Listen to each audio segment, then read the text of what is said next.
challenging puzzles, a charming art style, incredible soundtrack, and a memorable, one-of-a-kind gameplay experience. If these are all elements you value and expect when you purchase a video game, then I urge you to free up the 21st of May, because you'll be diving straight into Newfangled Games' charming debut release, Paper Trail. There is so much to love about this title, and I'm really excited to share this review, but as it is a puzzle game, there might be some very minor spoilers for some puzzles, but I'll keep it to a minimum. Anyway, let's check out Paper Trail.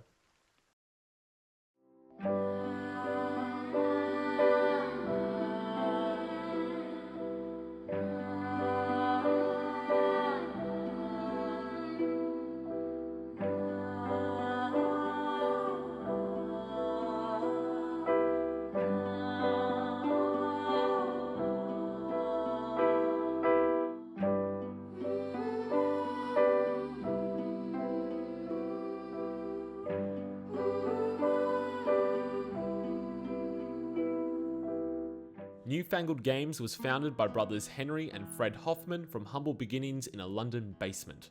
Over time, the company moved to Norwich, got some more people on board, and their focus was on Paper Trail. Paper Trail is a top-down puzzle adventure game that follows the story of Paige. Players will take control of Paige through her journey through a variety of different terrains as she leaves home traveling to the university. The gameplay starts out quite simple. In order to navigate through blocked paths or gaps in the terrain, Paige can essentially bend the fabric of space and time by altering the environment around her. The way this is implemented through gameplay and art design is quite clever. Each room, so to speak, is made up of paper panels which can be folded over to create new paths. You can fold the edges, corners, or even multiple sections of the paper at the same time to create new paths for Paige to traverse. The first chapter, Home, acts as a tutorial showcasing how these folds can be applied, and it seems almost trivial to begin with, but in the same way that 2016's The Witness took one mechanic and added elements, Paper Trail slowly but surely complicates the puzzles with a variety of added mechanics. Moving platforms which can navigate across folds, doors which can teleport you across the map, or statues which can reflect beams of light.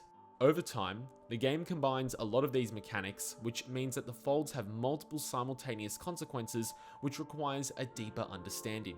Being able to press a button to view what lies on the other side of the paper helps you plan some of your folds ahead of time, and I found myself using this mechanic and trying to reverse engineer some of these puzzles. If you really do get stuck, you can ask for a hint, which will show which folds to do and what order to complete them in. Now, this hint might sound like a solution, but these hints don't tell you which other element to interact with. You will still need to work out if you need to move a statue over to another side of the room or have Paige stand on a specific square, but try and persist to not use any of the hints because it is so rewarding once you solve a tricky puzzle. I also strongly recommend getting every collectible for an added but more satisfying challenge. In each chapter, you can collect hidden origami, which requires an additional level of folding and problem solving, and most of the time, you'll need to go out of your way to put together the correct folds to obtain origami. The hints that the game also provides do not offer any help towards collecting any of the origami in these levels.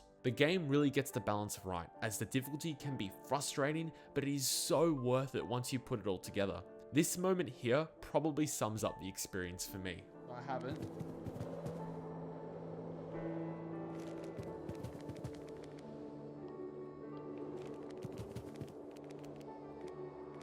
Oh, come on. I can't walk there, no!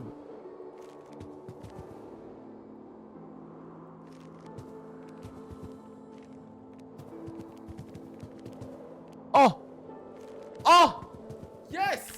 Oh! Of course, it wasn't just the puzzles that were driving me, but the other elements of the game that added to the experience.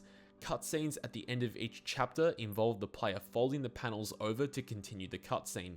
The themes of family and a coming-of-age story act as a beautiful backdrop, and in tandem with stunning art design, help keep the player motivated and driven to discover what lies in the next chapter.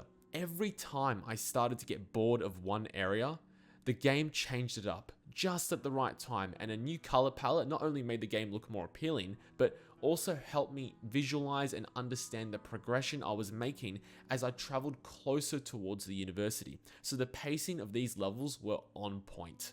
Also, not to mention, the soundtrack was incredible.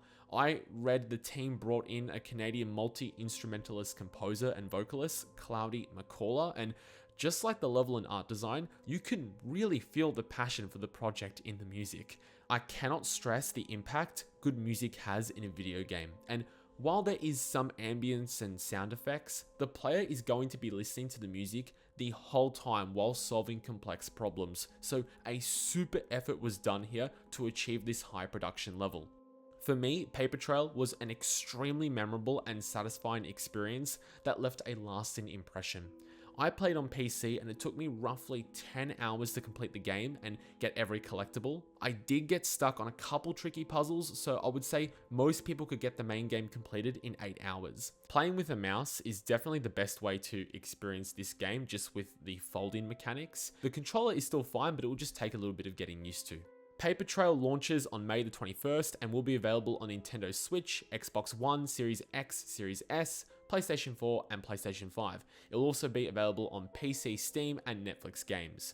It will cost $20 in the US, and while Australian pricing hasn't been confirmed, I've been told to expect between 30 and 35 Australian dollars. It is absolutely worth the price of admission, and by the time this video is released, there will also be a new demo available on Steam, which you can be sure to check out and give a go. Paper Trail was ultimately an absolute pleasure and a rewarding title to play, and because of that, it has absolutely earned my strong recommendation.